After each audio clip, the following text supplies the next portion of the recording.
Hello students. आज हम MA final history group B medieval Indian history के paper 5 polity and economy of India के विषय राजस्थानी ख्यात, जिसमें मोहनोत नैन्सी के बारे में हम पढ़ेंगे। मोहनोत नैन्सी के दो ग्रंथ हैं, एक तो ख्यात के नाम से प्रसिद्ध है और दूसरा परगनारी विगत।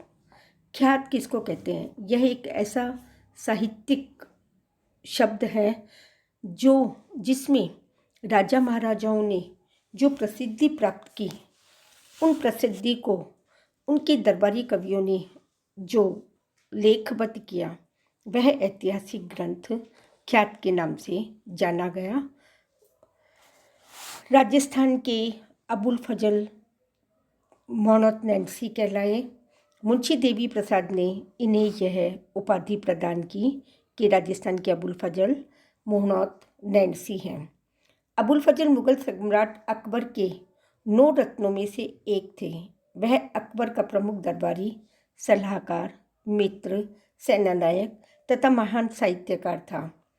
उसने अकबरनामा तथा आईने अकबरी नामक ग्रंथ लिखे जो ऐतिहासिक महत्व के थे, अर्थात जो समसामयिक इतिहास के बारे में हमें जानकारी देते हैं। इसी प्रकार नैन्सी ने भी 2 ग्रंथ लिखे। अबुल फजल ने अपने समय की राजनीति, कूटनीति, प्रशासनिक व्यवस्था, सैनिक अभियानों के बारे में जानकारी दी। इसी प्रकार नैन्सी ने भी राजकीय सेवा में मारवाड़ में रहते हुए भी उसने इन्हीं मूल विषयों को लेकर के अपने ग्रंथों की रचना की। नैन्सी ने भी अपने मालिक के कोप का शिकार होना पड़ा, जिस प्रकार अबुल फजल को होना पड़ा, और उसे मार्ग में ही मौत के घाट उतार दिया, और जहांगीर ने अबुल फजल को मौत के घाट उतार दिया। इस प्रकार दोनों के व्यक्तिगत जीवन में काफ़ी समानताएं होने के कारण मुंशी देवी प्रसाद ने इसको राजस्थान का अबुल फजल कहा। व्यक्तित्व तथा कृतित्व में हालांकि अंतर है। अबुल फजल ने अकबर के आदेश से अपने ग्रंथों की रचना की और उसे मृत्यु पर्यंत अपने सम्राट का संरक्षण प्राप्त हुआ।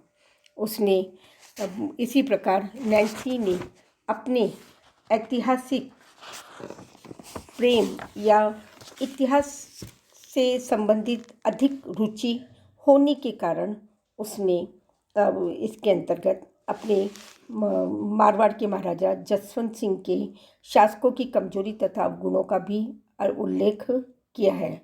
नैन्सी का ध्येय अपने शासक तथा शासकीय घराने का एकांगी अथवा प्रशंसनात्मक वर्णन करना कभी नहीं रहा, जो यह व्यक्त करता है कि वह निष्पक्ष इतिहास लेखक रहा है।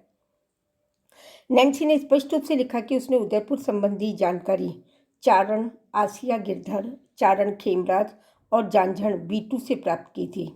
आमेर की कछुआओं की वंशावली भाट राजपण से और बूंदी का वृत्तांत रामचंद्र जगनौय से प्राप्त किया था। इसी प्रकार सिरोही के देवड़ा चौहानों का विवरण बाघेला राम सिंह से और बुंदोलों के बारे में चक्रसेन के संग्रह से जानकारी प्राप्त की।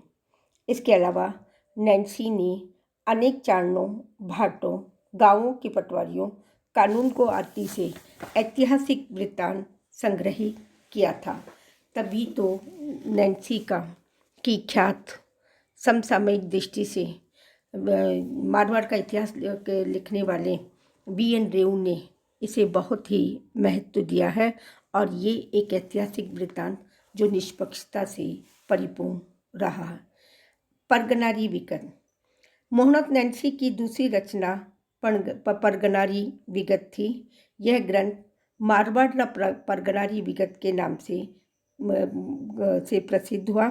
मारवाड़ का इतिहास ग्रंथ ही नहीं है, अपितु वहाँ के सभी परगनों की जानकारी देता है, जैसे राजनीतिक, धार्मिक, आर्थिक, सैनिक, शैक्षिक, सामाजिक व अन्य राजा संबंधित या समाज पारिवारिक संबंधी भी जानकारी देता है, जिसमें वह जो भी घटना घटित हुई उसका सत्य अक्षरश वर्णन करता है, बिना किसी लाग लपेट के या बिना किसी अलंकारों के।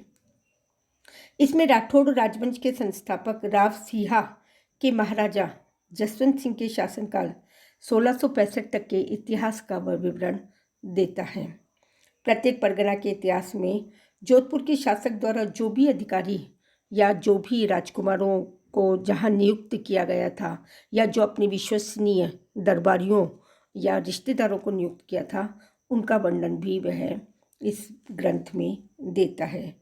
प्रत्येक परगने का यही नहीं, वह परगने की लंबाई चौड़ाई और उसके साथ साथ वहाँ की जनसंख्या, वहाँ के पहनावा, वहाँ के खान पान, वहाँ की खेती और वहाँ की अर्थव्यवस्था तथा उस गांव के महाराजा के द्वारा जो भी संबंध उनके स्थापित हुए थे उनके बारे में पूर्ण जानकारी देता है। मारवाड़ राज्य की इन स्थितियों सामाजिक, धार्मिक, आर्थिक, राजनीतिक, न्यायिक, प्रशासनिक अन्य विषयों का वर्णन करने के अंतर्गत वह बहुत ही बारीकी से उन ऐतिहासिक तथ्यों का उल्लेख करता है जो हमें एक ऐतिहासिक ग्रंथ के रूप में उपलब्ध होती है। और परगनारी विगत और मोहनोद नैन्सी के ख्यात इसलिए हमारे लिए एक ऐतिहासिक धरोहर लेखबद्ध ग्रंथ है जो हमारे इतिहास के लिए बहुत ही महत्वपूर्ण है। धन्यवाद।